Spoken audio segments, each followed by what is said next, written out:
Good morning বন্ধুরা, সকালবেলা মাঠে চলে এসেছি ঝিঙে কাটতে আর শসা তুলতে। ওই দেখো আমাদের অফিসার গজাচ্ছে।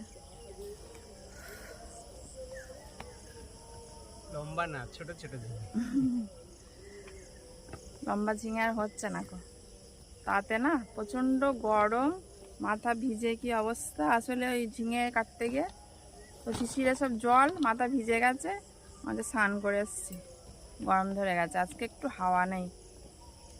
আরে দেখো মাঠের পরিবেশ দেখে নাও। তো এখন 5:30 মতো বাজে, অন্ধকার অন্ধকার ভাব, একদম শরতের সকাল, একদম শান্ত। একটু হাওয়া বাতাস হলে সকালবেলা মাঠে বেশ ভালো লাগে, একদম ভালো লাগছে না গরমে। আর চারিদিকে হরিনাম হচ্ছে।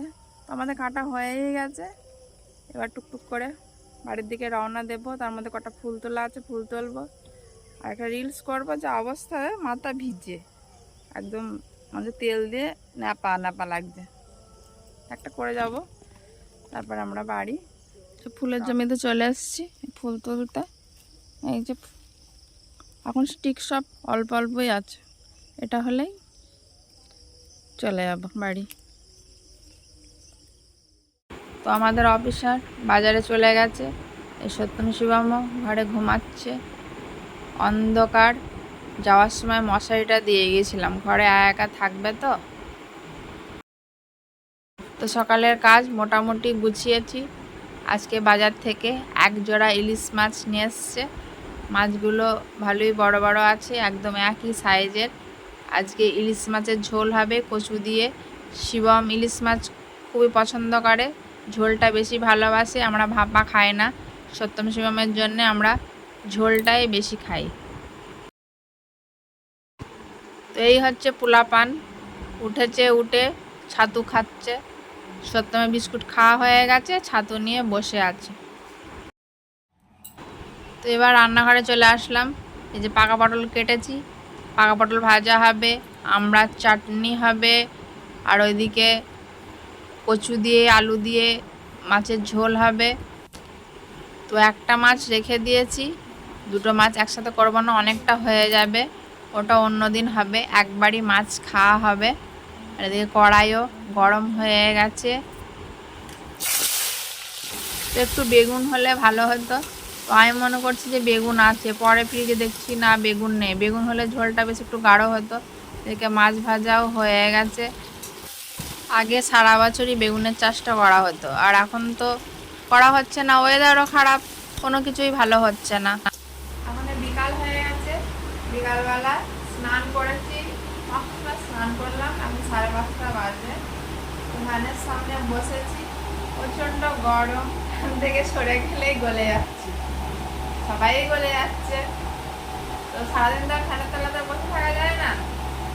এখন বসলাম, স্নান করলাম বলে বসলাম, চুলগুলো ভিজেছিল। আর এই একগুচ্ছ জামা কাপড় সব রেখেছি, এগুলো তো এখন গোছাতে হবে। এখন গোছাবো না, এখন সত্যম শিবমকে নিয়ে বসবো, ওদের নিয়ে আর বসা হয়নি। রান্নার পরে তার কিছু শেয়ারই করে নি।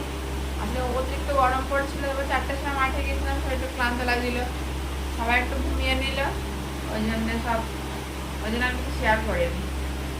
খাওয়া দাওয়া লেট, খেতে 4টে বেজে গিয়েছিল। খেয়ে দিয়ে স্নান করতে 5টা। আর সত্যম শিবম ঘরে আছে, ঘরে টিভি চলছে, তাদের সামনে আর যাওয়া না। দুই ভাই ফোন আছে কাছে, আর এদিকে টিভিও হচ্ছে। এখন টিভি দেখলে হবে না, এখন ওদের নিয়ে একটু বসবো, একটু কাজ করিয়ে নিই। এক্ষুনি সন্ধ্যা হয়ে যাবে, ছোটবেলা হয়ে গেছে, 6টার মধ্যে সন্ধ্যা হয়ে যাবে।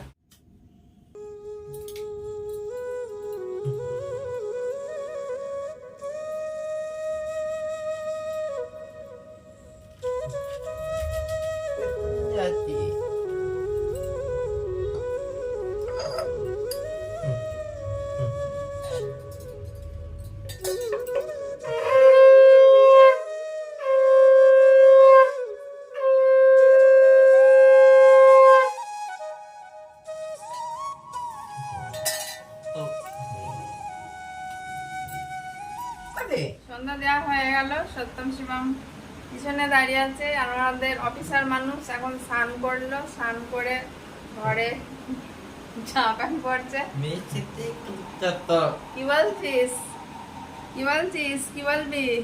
বলে আমাদের এখানে প্রচন্ড গরম, তোমাদের ওখানে কি গরম পড়ছে? বন্ধুদের জিজ্ঞাসা করবে তোমাদের বাড়ি গরম আছে? আমাদের বাড়ি ভীষণ গরম, থাকা যাচ্ছে না। তো যাই হোক, এবার রান্নাঘরে যাবো। সত্যম শিবম চা খাবে বলে পিছনে পিছনে ঘুরে বেড়াচ্ছে, আর ও ঘরে বসতে পারছে না, মেঘ ডাকছে, বৃষ্টি হলো না, ওই গরম গরমই হলো। তাহলে বন্ধুরা আজকের পর্ব এই পর্যন্তই। ততক্ষণে সবাই ভালো থেকো, সুস্থ থেকো, টাটা।